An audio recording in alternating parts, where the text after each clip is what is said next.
Hey guys, it's Richard from Painfinger, and today I'm gonna make a song right in front of you, I guess. I was planning on doing this a while back, a request of a YouTube user who was interested in seeing kind of the process in taking a riff and creating a song out of it. So I have kind of like a lick that I came up with in my head, and it's just going to start working off of that. I'm only going to be using Easy Drummer 2 eventually, but to start off, I'm just going to be recording through this microphone here. And you're going to be hearing probably the drums coming out of the speaker system here. But behind me here I have my Hughes and Kettner, and that will be used to play some of the guitar, actually all the guitar through. Now, I have my pedals set up, and you might want to try this too if you ever, like this amp back here is a solid state amp. It came out in the 1990s, and it was actually a really awesome amp for its time for a solid state. And I like it because it's fairly responsive. It's really loud. It's only 40 watts, and it's made in Germany. It's one of the originally made in Germany cabinets. And in order to kind of get it to emulate more of what a tube amp would do, and something that you might want to try, is put a noise gate in and use the noise gate to soften your sound from your guitar. When you strike harder, it will respond more like a tube amp does. So it kind of helps in that kind of sense if you want to kind of do that sort of thing with a solid state. It's it acts a little bit more like a tube amp that way.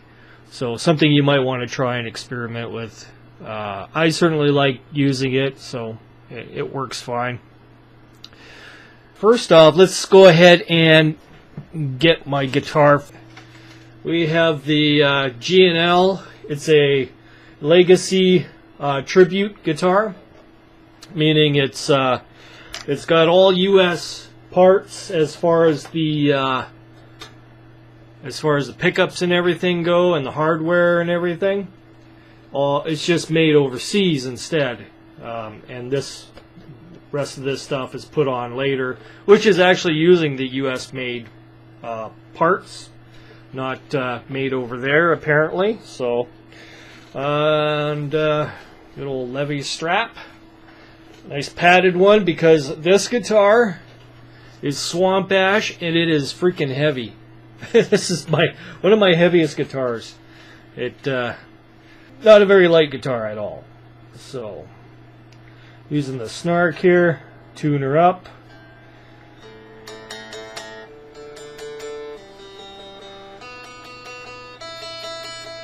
And you know, this, I didn't even have to touch anything, and this guitar's been sitting overnight on the side here and hasn't gone out of tune, so it's pretty awesome. There's no whammy bar on here, although it is a floating tremolo on here. If I touch it, I can make it vibrato. So it's only got the 2 springs in it. If you've seen my other video on how I silence the strings with the silicone. So this riff actually came from a little exercise I was creating on the internet, which I haven't put up yet. It was a sample of how to learn how to play chords with your fingers. From playing that, And I have tabs and everything for that. I've got this program that does tabs. So I wrote some tabs out for it, but playing it, I kind of came up with a cool riff. So that's the basis of what this song will be revolving around. I'll get everything plugged in and start going here. So I'll be back in a second.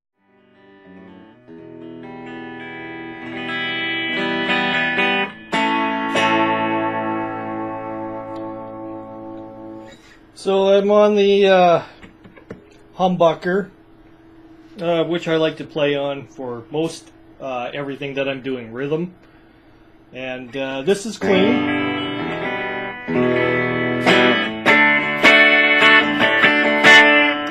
With no nothing added to it, so it's going through without any effects. So let's go ahead and give it some of the pain finger here. The Gainiac. This is the one that I'm giving away on my other channel. So gives you an idea of the difference between clean to hard rock here.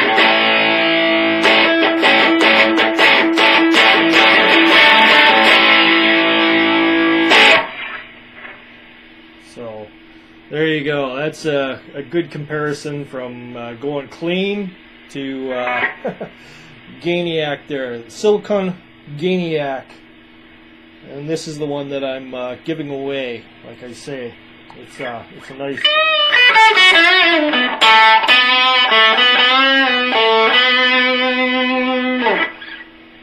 It's a good gritty pedal. Gives you lots of room to play around with. That's with it on full Gainiac mode.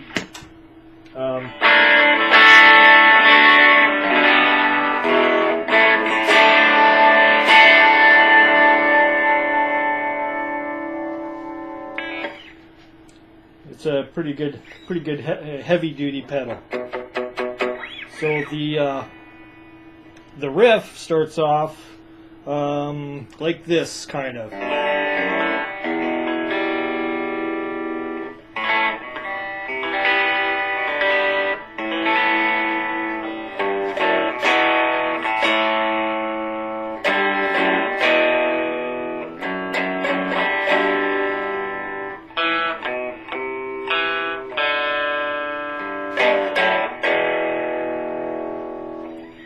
So now, when you're putting together a song, you got to think about the other instruments in your band, and you write accordingly to the way that you.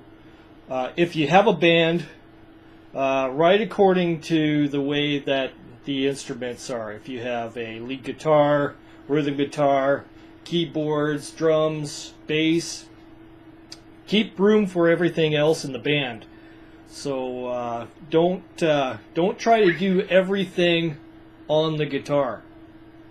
Like add in all the bass notes and all the rhythm and lead. You got to give everybody some room. Otherwise, it becomes crowded mush. And if you've seen some of my videos and some referencing to some good songwriters. Take, for instance, Joan Jett and the Blackhearts.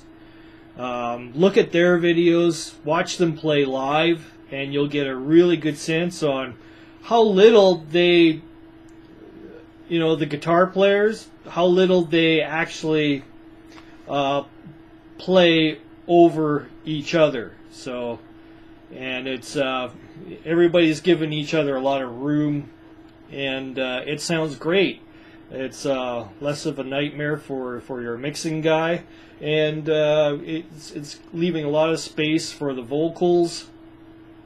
The drums tend to do a lot of stuff by themselves with a little little riff going on every once in a while, and it sounds great. And music should be like that, where it's well spaced out and works works together with the rest of the instruments. So of course I'm thinking of a melody, but I haven't really.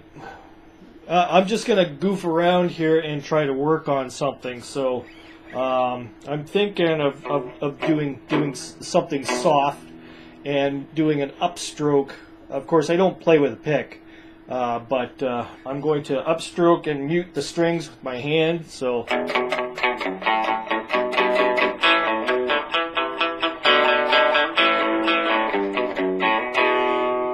And do something like that, and I think that would be a good kind of muted approach to having a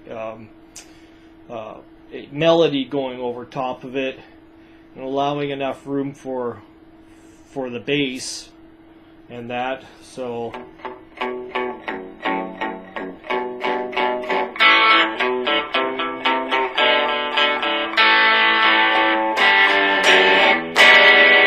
Then we get into something maybe a little bit more powerful here.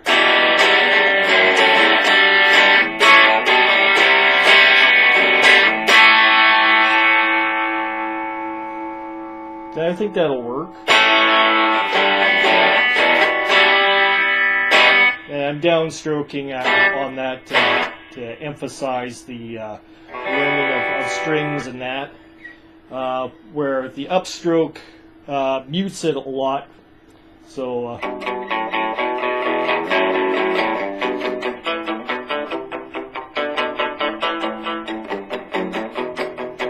so you can hear a big difference, and that's dynamics in your song that you got to work with. Muting helps.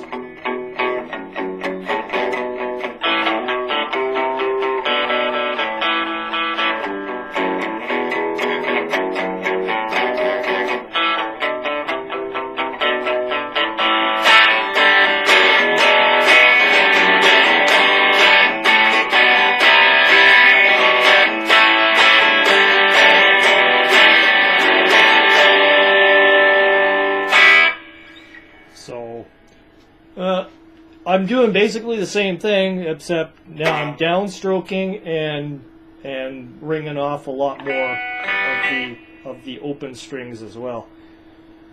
So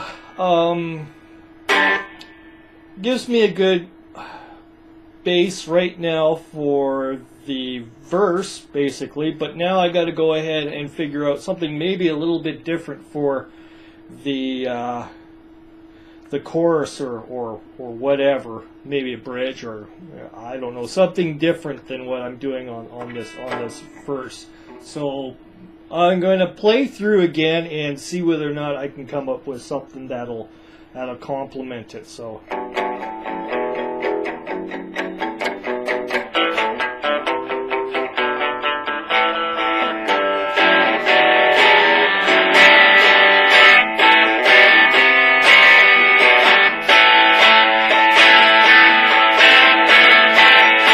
So I'm adding a additional note here with my index finger. That might work. That might work too. I'm just using my pinky on there.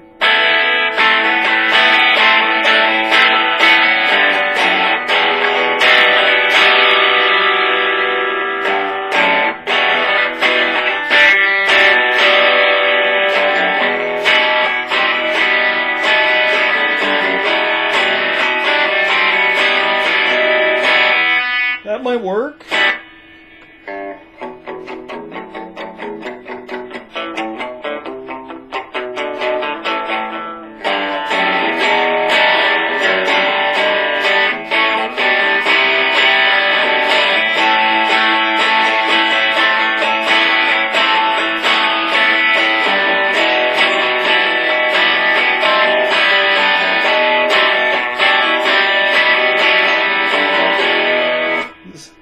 Now I got to get into maybe a little bit of a different rhythm to work in there. Something kind of Spanish, I guess.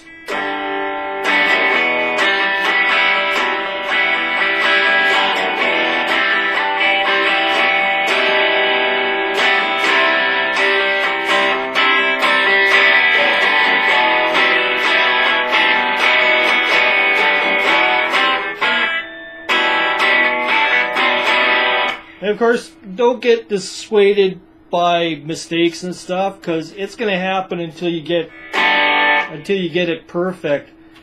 When you watch somebody on YouTube, I mean, they've already recorded and practiced and re-recorded and pulled out all their mistakes and stuff like that. In real life, you're gonna be making mistakes and stuff, but don't get angry with yourself. Just try to make it better and better each time with practice. So now, the thing that I told Terry Bear, is you should always go ahead and practice or play with a drum kit. So in the background here, I have Easy Drummer already set up. So, and I've kind of got an idea of the speed that I want here for the song. So I'm going about 130 beats per minute, and I'll play a bit of it, and I'll play along with it so that I can give you more of a insight on how to work with the beat. And I'm going to be using this beat here.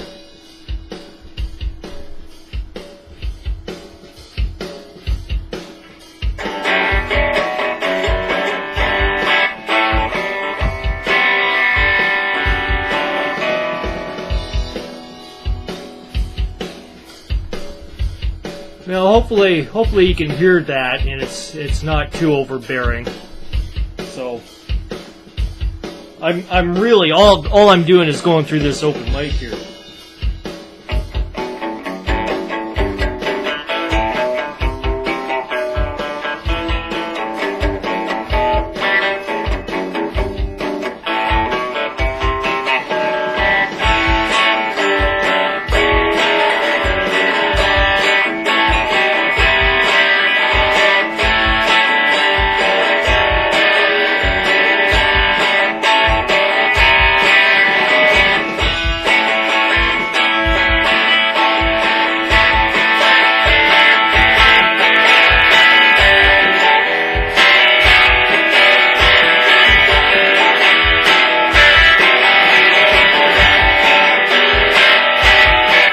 And you can hear that I'm going off from the natural bar of it, so you'll work that in later with that roll. You can hear that's kind of ending the bar, so just kind of ignore that sort of thing, or if you have just a straight beat, just go along with that.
Alright, so I'm going to go ahead and line myself up with the beat here and pull that in.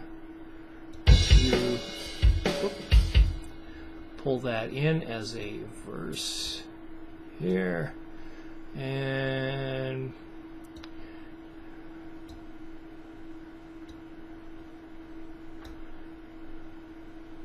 get this ready to repeat.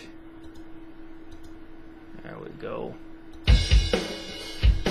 So now I have it on a graph so I can see it a little better and realize when I'm going to have the turnaround and stuff like that. So this helps a little bit.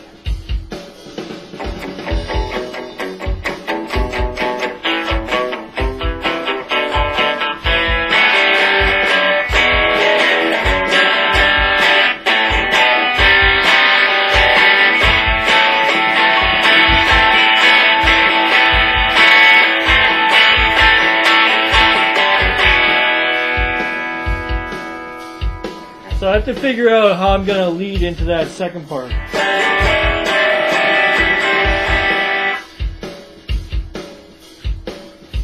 So we'll line it up again here. After a bit, sometimes you got to wait for the beat to get back.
Sometimes you go off the beat, but it just takes a bit of practice and to kind of line yourself up with the rolls and stuff like that. So, but all in all, you're just trying to get everything lined up so that it fits, and eventually you'll figure out where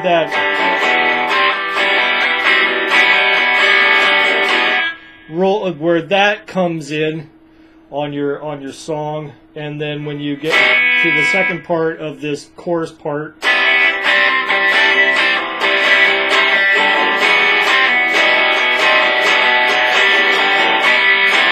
I might just turn around into that.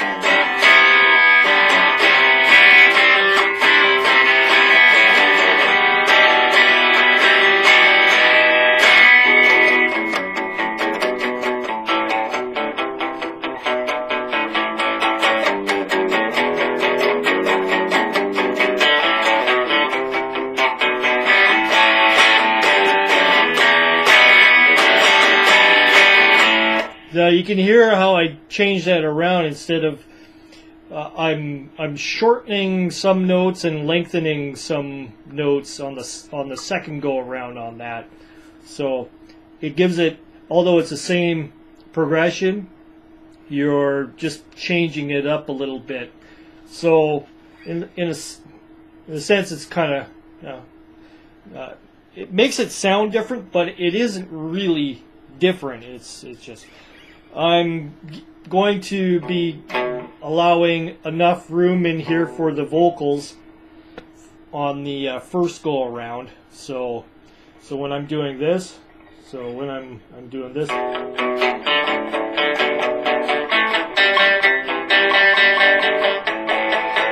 I want to make sure I'm muffling the strings so that you're going to be hearing the vocals a lot more.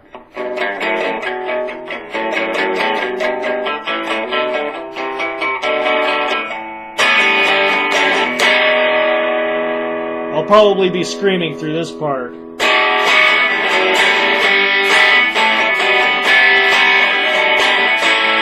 And remember, the melody is not going to imitate this. The melody is going to be offset from what's going on the guitar here as well. So it'd be in the same key, using some of the same notes, but it won't be following this progression in this form.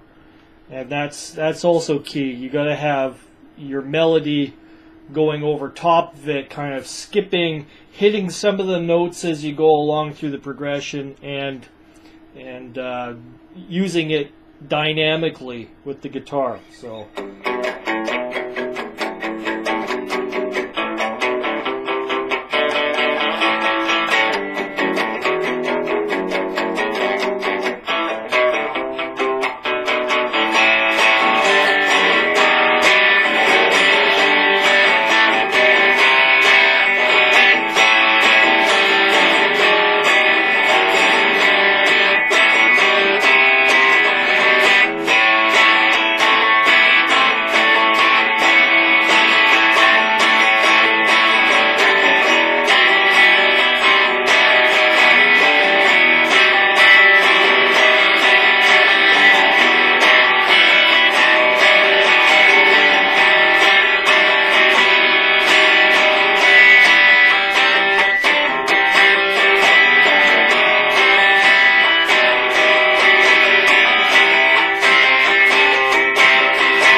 Now I'm glad that I have that recorded, because now I can go back to it and reference this, because that was pretty clean, going from that first part to the chorus part or the bridge part or whatever.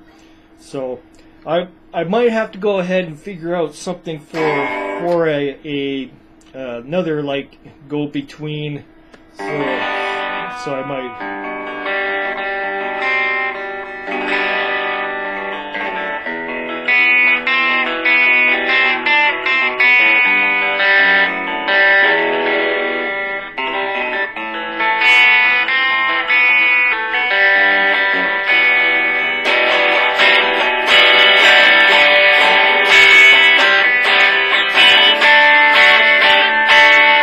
D always works good in that progression, but I don't want to go there because that's kind of usual for those chords, because I'm G and C there with a lot of D.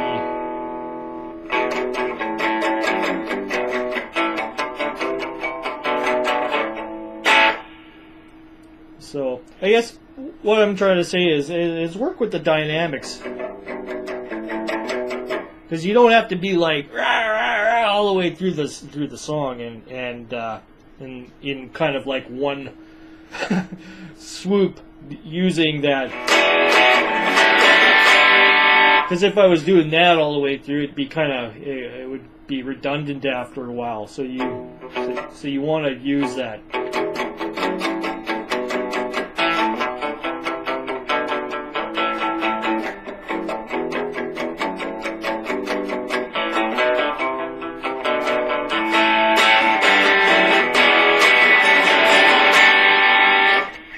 And always have it recording, so that like that last set that I did, I think that was pretty much a good, perfect time, although I'll have to check it up against the bar here and on the drum set and see whether or not it fits perfectly. Even if it doesn't fit perfectly, there's no rule that states that you have to stay within the bars.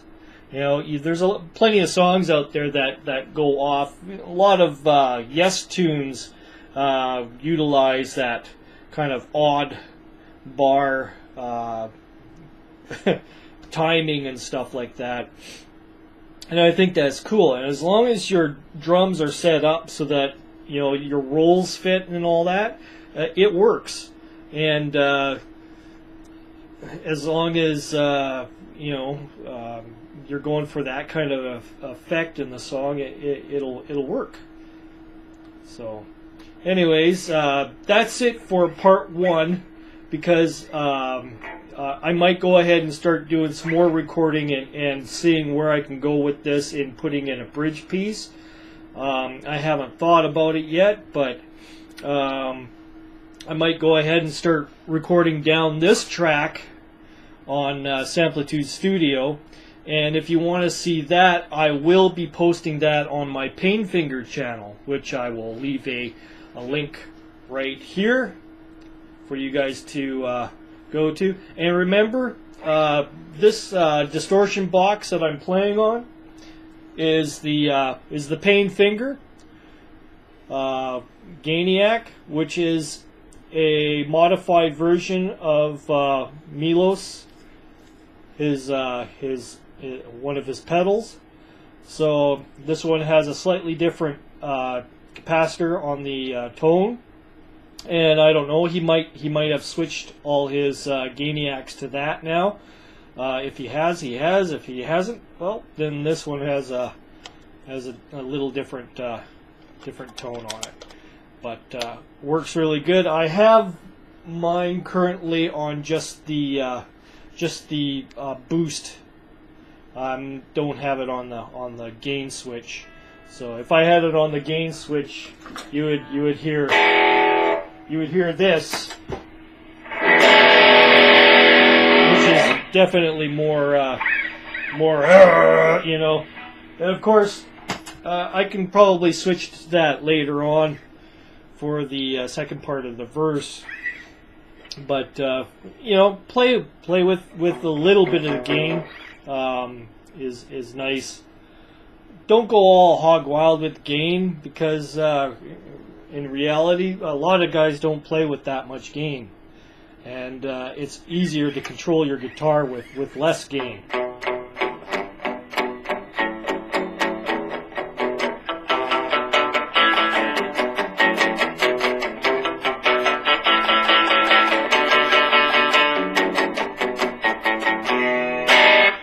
I could add something like that in the bridge, maybe. I don't know. It's all open from here, so I'll figure something out. And thanks for tuning in, and hope this was kind of well worth a 30-minute, I guess, video on interesting, I don't know, how I write a song. Melody and all that will be next. I'll go ahead and get this stuff recorded and see where it goes from there. Thanks for tuning in, guys. Have an awesome day.